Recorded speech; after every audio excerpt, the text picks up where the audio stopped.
response time. And when you do end up on scene, you're not going to be... Some machines arrive with promises so bold that entire companies bet their future on them. Engineers call them breakthroughs. Investors call them lifelines. The world calls them the next big thing. But behind the glossy unveilings and confident predictions, there is always a moment when reality begins to push back, sometimes quietly, sometimes all at once. We're stepping into the stories of ambitious inventions that were supposed to change everything. From futuristic vehicles and revolutionary medical devices to experimental aircraft and high-tech consumer gadgets, each one carried the weight of enormous expectations. For a brief time, they looked unstoppable. Yet, history has a strange way of testing even the most brilliant ideas. What happens when innovation moves faster than the world is ready for? When technology works, but the timing, the market, or the vision doesn't? These are the machines that didn't just fail. They changed the fate of the companies behind them. Segway PT, self-balancing transport machine that failed to change cities. For a brief moment in the early 2000s, the Segway PT felt less like a gadget and more like a glimpse of tomorrow. Demonstrations showed riders silently gliding through streets, balancing effortlessly as if gravity itself had been redesigned. The self-balancing system was genuinely impressive, using sensors and gyroscopic controls to respond instantly to body movement. To many observers, it seemed inevitable that cities would soon be filled with commuters leaning forward instead of pressing gas pedals. What made the Segway unusual was not just its engineering, but the scale of expectations surrounding it. Tech leaders and investors praised the invention long before the public could even buy one, and media speculation suggested it might transform urban design. Sidewalks, parking spaces, and traffic patterns were all imagined to evolve around this new kind of transport. But when real customers finally encountered the machine, the reality felt less revolutionary and more awkward. The high price placed it far outside everyday budgets, and many cities struggled to decide whether it belonged with pedestrians, bicycles, or vehicles. Instead of reshaping transportation, the Segway slowly drifted into niche roles. Tour groups adopted it as a novelty attraction. Warehouses experimented with it for patrol routes, and security teams found it useful for covering large areas. These uses proved the technology worked, yet they also highlighted its limits. The machine solved specific problems well, but it never became essential to ordinary life. Public perception shifted further after several accidents gained attention, including the highly publicized death of company owner Jimmy Hesselden in 2010. By the time lightweight electric scooters began appearing in large numbers, the Segway's original vision felt heavy and outdated. Smaller, cheaper devices captured the casual riders the company had once imagined, leading a new urban movement. Production of the Segway PT eventually ended in 2020, closing a chapter that had begun with extraordinary confidence. Today, the machine stands as a reminder that groundbreaking engineering does not automatically create a new market. Sometimes the future arrives, just not in the way its creators expected. Juicero Press, high-tech juicing machine that exposed startup hype. The moment that defined Juicero did not happen at a product launch or investor meeting. It happened in a short online video where someone simply squeezed a juice packet with their hands and produced the same result as a $400 smart machine. Within hours, the clip spread across the internet, and a startup once praised as the future of kitchen technology became a symbol of Silicon Valley excess. Before that viral turning point, Juicero had carefully crafted an image of precision and innovation. The press itself looked more like a piece of laboratory equipment than a household appliance, built with industrial-grade components and connected to Wi-Fi so it could scan QR codes on pre-packaged produce bags. Supporters argued that the system ensured freshness and safety, while critics quietly wondered whether the complexity was solving a real consumer problem. Investors, however, saw potential in the idea of combining health trends with smart home technology, pouring more than $100 million into the company. What made Juicero fascinating was not the technology alone, but the culture surrounding it. The startup represented a period when sleek design, premium branding, and venture capital enthusiasm could transform even a niche concept into a headline-grabbing innovation. Early adopters displayed the machine almost as a status symbol. reinforcing the company's image as a high-end lifestyle brand. Yet, beneath the polished marketing, the product's reliance on proprietary juice packs limited flexibility and raised questions about long-term value. When the Bloomberg investigation revealed that the packs could be squeezed without the device, the narrative shifted overnight. The machine stopped looking advanced and started appearing unnecessary. Attempts to lower the price and reframe the product failed to reverse public perception, and confidence from investors quickly evaporated. By late 2017, Juicero closed its doors and offered refunds, ending one of the most talked about experiments in smart kitchen design. Today, the Juicero press is remembered less for what it accomplished and more for what it revealed about startup culture. It showed how powerful storytelling and funding can elevate a product far beyond its practical usefulness, and how quickly that image can collapse once ordinary users begin asking a simple question: does this machine actually need to exist? Theranos Edison device, blood testing machine tied to corporate collapse. Long before regulators stepped in or courtrooms filled with reporters, the Edison device was presented as a quiet revolution in healthcare. The idea sounded almost magical, a compact machine capable of running hundreds of medical tests using only a tiny finger prick of blood. In an industry built on slow laboratory workflows and complex equipment, that promise captured enormous attention.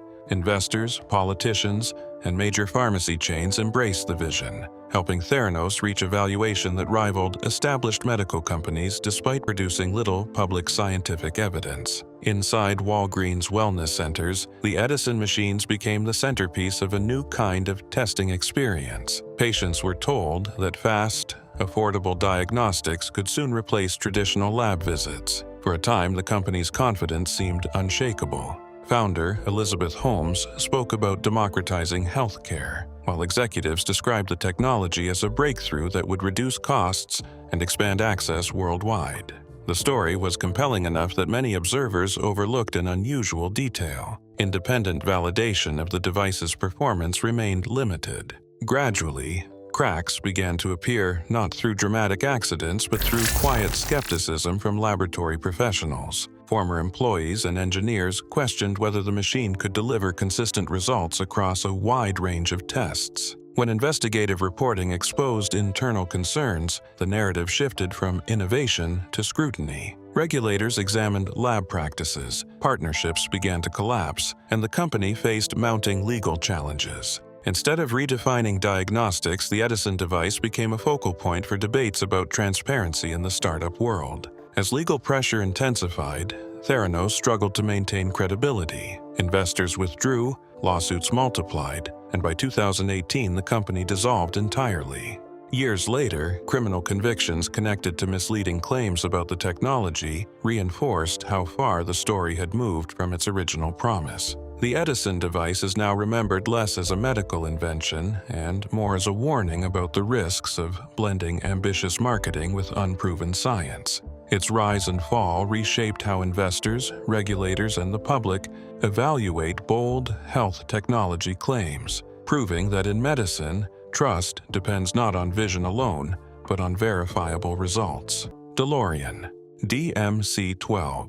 Futuristic sports car built to save a dying company. Few cars in history are more recognizable than the stainless steel DeLorean DMC-12. Yet, its reputation today feels almost disconnected from the troubled company that created it. With sharp angles, brushed metal panels, and dramatic gull-wing doors, the car looked like it had arrived from another decade. When it first appeared, the design alone generated enormous curiosity, giving the impression that a small startup might challenge established sports car giants through bold engineering and style. Behind the futuristic image was an unusually complex business gamble.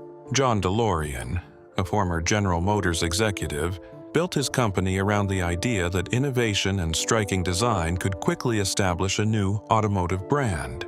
Financial support from the British government helped fund a factory in Northern Ireland, where production began with high expectations. The DMC-12 attracted attention wherever it appeared, but once early buyers experienced the vehicle, excitement began to cool.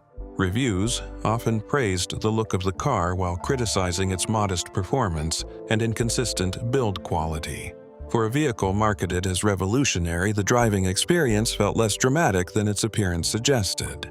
As sales slowed, pressure inside the company grew intense. Production challenges, rising costs, and limited dealer support made it difficult to maintain momentum. Instead of becoming a symbol of industrial revival, the project struggled to keep pace with more refined competitors already dominating the sports car market. The situation worsened when legal controversy surrounding John DeLorean drew global headlines, damaging investor confidence at a critical moment. By the end of 1982, the factory closed and the company collapsed, leaving thousands of unfinished dreams behind. Ironically, the DMC-12's greatest success arrived years later through popular culture.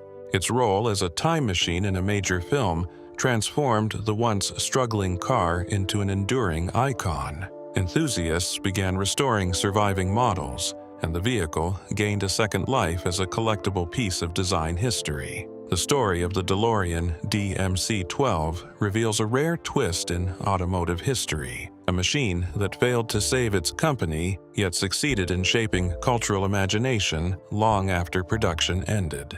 Ford Edsel, overhyped automobile that became a historic failure. Long before the first Ford Edsel reached a showroom floor, the car had already become one of the most heavily advertised vehicles in American history. Radio programs, magazine spreads, and nationwide teaser campaigns promised something completely new, a machine designed to redefine what a modern automobile could be. By the time E-Day arrived in September 1957, curiosity had reached a level rarely seen in the automotive industry. Crowds gathered at dealerships expecting a glimpse of the future, unaware that the real challenge would begin after the excitement faded. The Edsel was meant to sit perfectly between Ford's existing brands, offering a mix of luxury and affordability aimed at the growing middle class. Designers introduced bold styling choices, including a distinctive vertical grille that made the car instantly recognizable. Inside, experimental features such as the teletouch push-button transmission attempted to give drivers a sense of technological progress. On paper, the concept sounded ambitious and forward-thinking. In practice, however, early owners encountered confusing controls and inconsistent assembly quality, issues made worse by rushed production across multiple factories. Timing also worked against the project.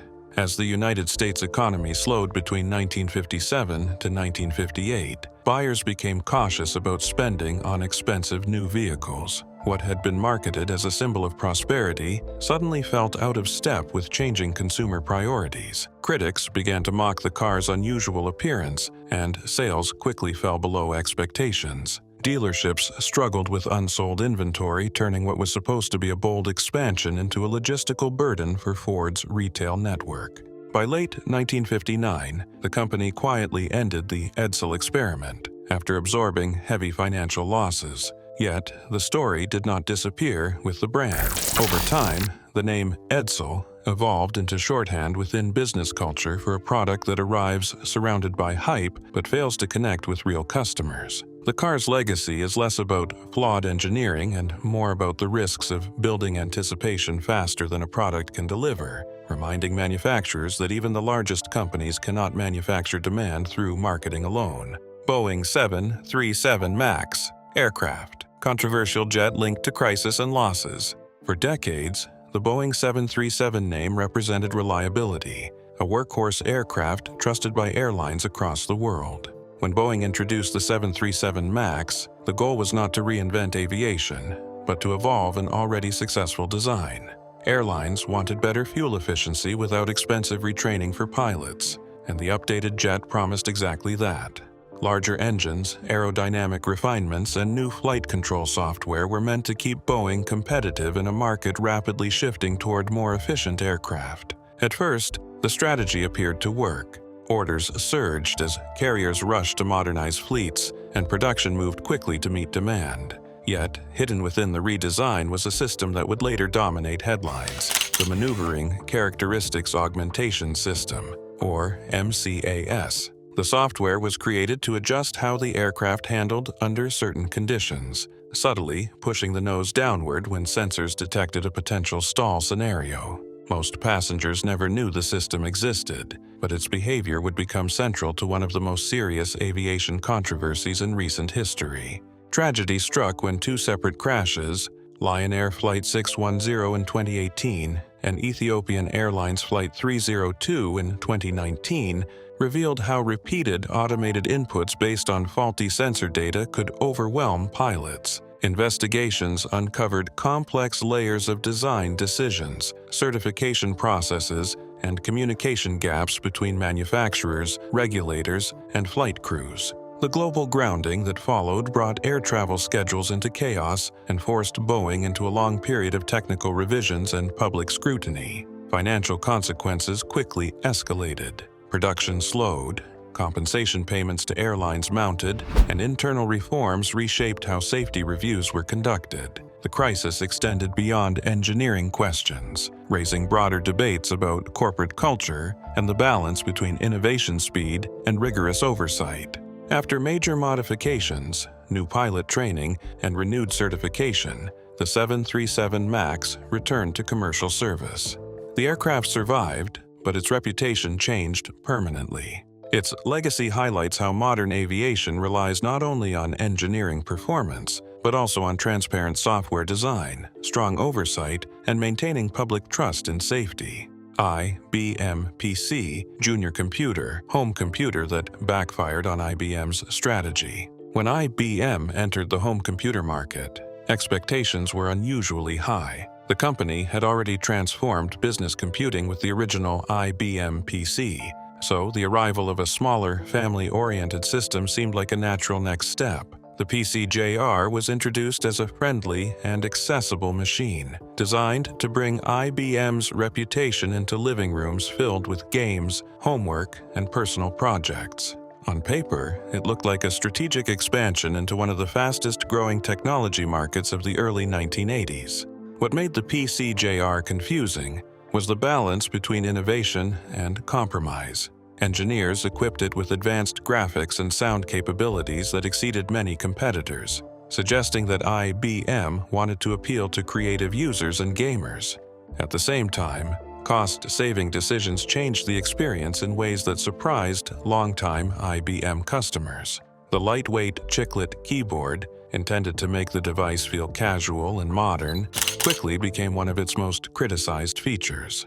Many buyers expected the solid reliability associated with IBM products, but the typing experience felt more like a toy than a professional tool. Compatibility issues added another layer of frustration. Consumers assumed that software built for the standard IBM PC would run seamlessly. Yet, the PC-JR's hardware limitations made certain programs difficult or impossible to use.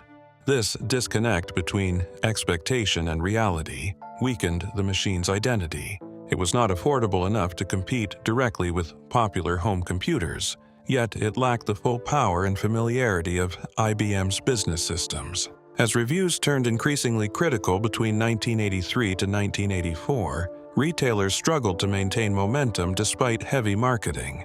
IBM attempted to address concerns by releasing an improved keyboard and expanding available upgrades, but public perception had already shifted.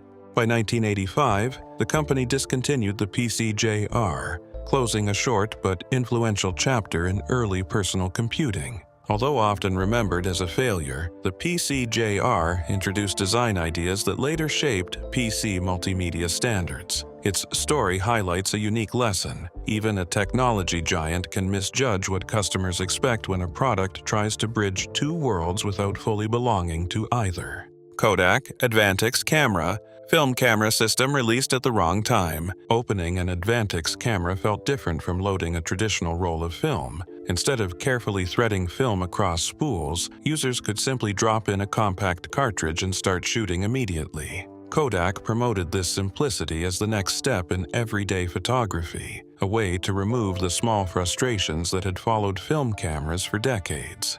The Advanced Photo System, or APS, was designed to modernize analog photography without forcing consumers to learn entirely new technology. Advantix cameras offered clever features that sounded futuristic at the time.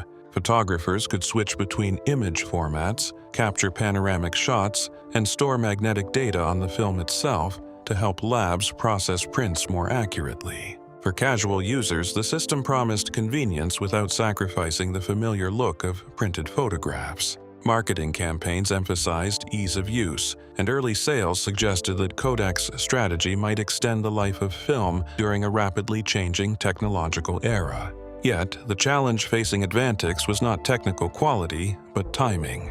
While Kodak refined its new film format, digital cameras were quietly improving in the background. Early digital models had once been expensive and limited, but by the late 1990s, they began offering sharper images and instant playback. Suddenly, the advantages of film convenience felt less significant compared to the freedom of reviewing photos immediately without paying for processing.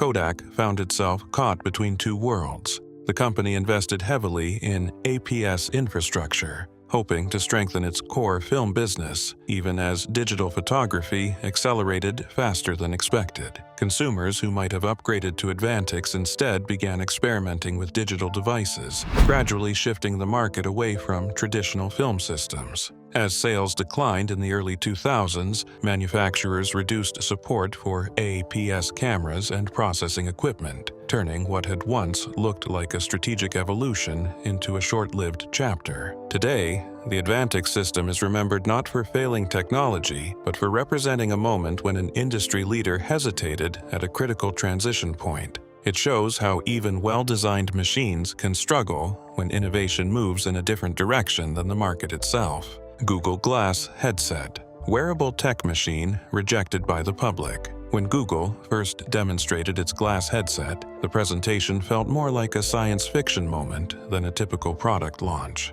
A tiny display floated above the user's eye, delivering messages, navigation, and live video without needing to pull out a phone. Engineers framed it as the next stage of computing, where digital information would blend seamlessly into daily life.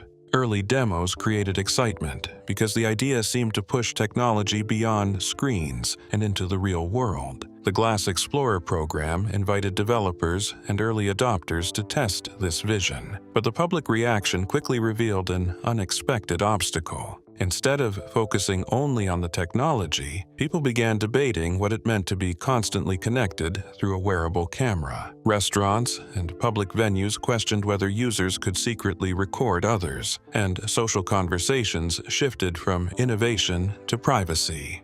The device's sleek design suddenly felt intrusive, turning its most advanced feature into a source of discomfort. Practical limitations also shaped perception. Battery life struggled to keep up with heavy use, and many owners found that the headset worked best for short demonstrations rather than everyday routines. While voice commands and hands-free controls sounded revolutionary, the number of applications remained limited compared to smartphones, which continued evolving rapidly during the same period. Media coverage grew increasingly critical, portraying the headset as socially awkward rather than futuristic. By early 2015, Google stepped back from its consumer ambitions and ended the Explorer program. Instead of abandoning the technology entirely, the company redirected Glass toward specialized industries where its strengths made more sense. In manufacturing environments, medical training, and technical support roles, the ability to view instructions without using hands proved genuinely valuable. This shift transformed Glass from a lifestyle experiment into a professional tool. The story of Google Glass highlights a challenge faced by many breakthrough devices. Technical innovation alone cannot guarantee acceptance. A machine may work exactly as designed, yet still struggle if it arrives before social norms, privacy expectations, and everyday habits are ready to adapt to it. Iridium, satellite system. Costly satellite network that bankrupted its company. Imagine holding a phone that could call from the middle of an ocean or a remote desert with no cell towers in sight. That was the promise behind the Iridium satellite system, a massive engineering project designed to surround Earth with a network of orbiting satellites. Built with dozens of low Earth orbit spacecraft moving in coordinated paths, the system aimed to eliminate the limits of traditional communication infrastructure. Technically, it worked exactly as intended. Commercially, it faced a reality few executives fully anticipated. Iridium launched with enormous ambition. Backed by Motorola and international partners, billions of dollars went into building a constellation of 66 active satellites along with specialized handheld devices. The vision targeted travelers, journalists, and global businesses that needed constant connectivity. Instead of waiting for cellular towers to expand, Iridium planned to leap ahead with space-based coverage that could reach nearly any location on the planet. But while engineers focused on solving geographic limitations, the market shifted in a different direction. Traditional cellular networks expanded rapidly during the late 1990s, making mobile phones smaller, cheaper, and more convenient for everyday users. In contrast, Iridium's satellite handsets were bulky and required open skies for a stable connection, limiting their practicality in cities and indoor environments. What had been designed as a universal communication tool quickly became a niche solution, searching for a large enough audience. The financial pressure of maintaining such a vast infrastructure proved overwhelming. With fewer subscribers than expected, revenue struggled to cover the enormous debt tied to launches and operations. Less than a year after commercial service began, Iridium, LLC, filed for bankruptcy, turning one of the most ambitious telecommunications projects of its era into a dramatic cautionary example. Yet, the story did not end with failure. New investors later restructured the network, shifting focus toward specialized industries such as aviation, maritime operations, and military communications. In those environments, global coverage mattered more than convenience, allowing the technology to finally find a sustainable role. The Iridium system demonstrates how even successful engineering can miss its original market, proving that innovation must align not only with technical possibility, but also with how people actually use technology in everyday life. Concorde airliner, a supersonic jet that struggled to stay commercially viable. Few aircraft have ever captured imagination the way Concorde did. With its slender delta wings and sharply angled nose, the jet looked like it belonged to the future, rather than the airport gates of the 1970s. Passengers stepping on board were not simply booking a flight, they were buying time itself. Flying at more than twice the speed of sound, Concorde could cross the Atlantic in roughly half the duration of conventional airliners, turning long-distance travel into a symbol of technological prestige. The aircraft represented an extraordinary partnership between British and French aerospace industries, backed by years of government investment. Engineers overcame complex aerodynamic challenges to make sustained supersonic passenger travel possible, a feat many believed would reshape global aviation.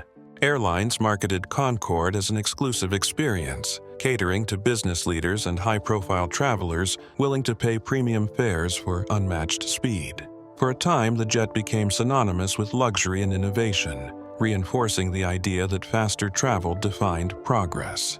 Yet, behind its elegance, the economics of Concorde remained fragile. The aircraft carried relatively few passengers while consuming large amounts of fuel, making profitability dependent on a narrow set of high-demand routes. Sonic boom restrictions prevented widespread expansion, limiting where the jet could operate at full speed. As fuel prices fluctuated and maintenance costs increased, the margin between prestige and practicality grew increasingly thin. Concorde survived not because it dominated the market, but because it occupied a rare niche that few competitors attempted to challenge. The turning point arrived in 2000 when a tragic crash shook public confidence and forced a temporary grounding of the fleet.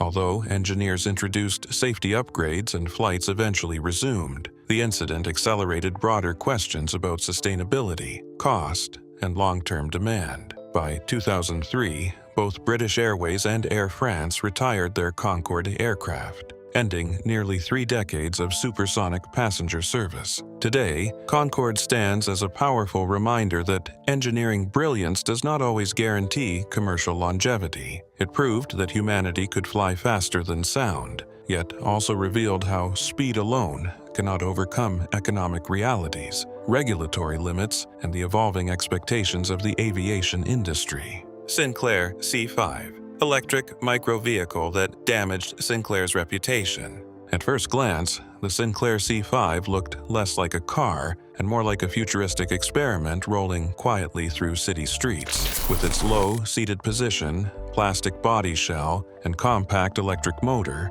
the vehicle represented Sir Clive Sinclair's vision of affordable urban mobility. Known for successful home computers, Sinclair believed electric transport would become the next technological revolution, offering a cleaner and cheaper alternative to traditional cars. The concept sounded appealing during a period when energy efficiency and innovation captured public interest. Marketing emphasized simplicity, no fuel stops, low maintenance costs, and a design meant to make personal transport accessible to more people. Early demonstrations showed riders cruising smoothly along roads, reinforcing the image of a lightweight machine built for modern commuting.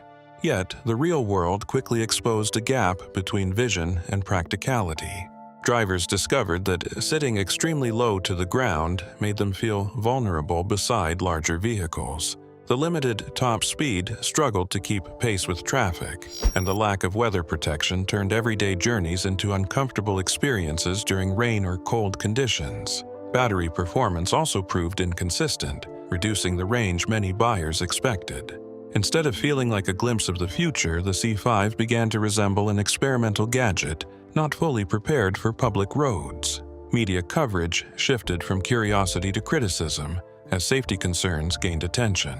Some journalists questioned whether the project had been rushed to market without enough testing, while retailers reported slow demand despite heavy promotion. As unsold inventory accumulated, financial pressure mounted on Sinclair vehicles, turning a bold innovation into a costly gamble within months of release. By August 1985, the company entered receivership, leaving the C5 as a symbol of ambition that outran practicality. Over time, enthusiasts would rediscover the vehicle as an early step toward modern electric mobility, appreciating its role as a pioneer rather than a commercial success. The Sinclair C5 reminds us that visionary ideas can inspire future technology, even when their first attempt struggles to survive in the realities of everyday life.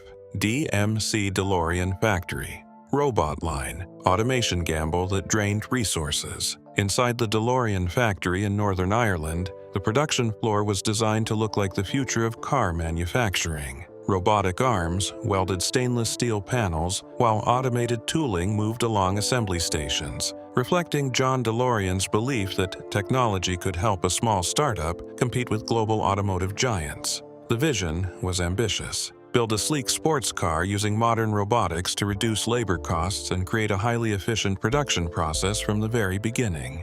The challenge was not the robots themselves, but the environment in which they operated. Unlike established manufacturers with decades of experience, the workforce at Dunmurry included many new recruits still learning the fundamentals of automotive assembly. Advanced machinery required precise calibration and consistent workflow planning, yet the factory often struggled with coordination between human teams and automated systems. Instead of speeding production, some robotic processes introduced delays as technicians worked to resolve alignment issues and unexpected mechanical faults. As the DMC-12 entered early production, quality concerns began to surface. Panel fitment problems and inconsistent finishing standards revealed how difficult it was to combine experimental automation with an inexperienced workforce. Maintaining the robotic equipment also added new layers of cost, from specialized training to maintenance downtime that disrupted already tight schedules. What had been promoted as a technological advantage gradually transformed into a financial burden. At the same time, sales of the DMC-12 failed to meet expectations, placing additional pressure on the company's fragile finances. Investors and government partners started questioning whether the automation strategy had been introduced too early, before the organization had developed stable manufacturing processes. Some former employees later argued that a simpler, more manual approach might have allowed the company to refine production before investing heavily in robotics. By late 1982, as the DeLorean Motor Company moved toward collapse, The futuristic production line became a symbol of ambition that exceeded practical limits. The robotics were not inherently flawed, yet their implementation revealed how advanced technology alone cannot guarantee efficiency. Successful automation requires experience, timing, and realistic planning, lessons that continue to shape modern manufacturing long after the factory fell silent. Westinghouse Atom Smasher, giant scientific machine that never met expectations. Rising above the industrial landscape of Pennsylvania in the late 1930s stood a towering structure that looked more like a monument than a laboratory. The Westinghouse Atom Smasher, nearly 65 feet tall, represented a bold corporate investment in the mysteries of atomic science. At a time when the inner structure of matter was still being explored, the machine symbolized a belief that private industry could lead the next wave of scientific breakthroughs.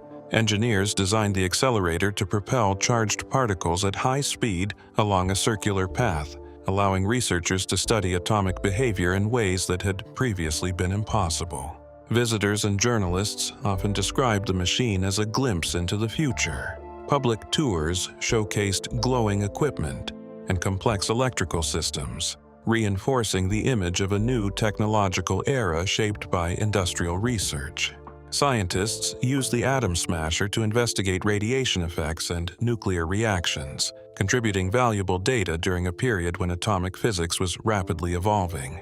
For Westinghouse, the project was more than a scientific experiment. It was an attempt to position the company at the forefront of emerging energy technologies. Yet, scientific progress moved faster than expected. Universities and government laboratories soon introduced more powerful cyclotrons and linear accelerators that surpassed the capabilities of the original design. As global priorities shifted during World War II, research funding and attention moved toward military applications, leaving the Westinghouse machine less central to cutting-edge discoveries. The Atom Smasher continued operating, but its role gradually changed from pioneering research tool to historical curiosity. By the 1950s, newer technologies had largely replaced the need for such a structure, and its towering frame became a reminder of an earlier chapter in atomic research. While the project contributed to scientific understanding, it never delivered the commercial transformation company leaders once imagined. Today, the Westinghouse Atom Smasher stands as a symbol of industrial optimism, a machine built on the promise of limitless discovery, yet ultimately overtaken by the rapid pace of technological evolution.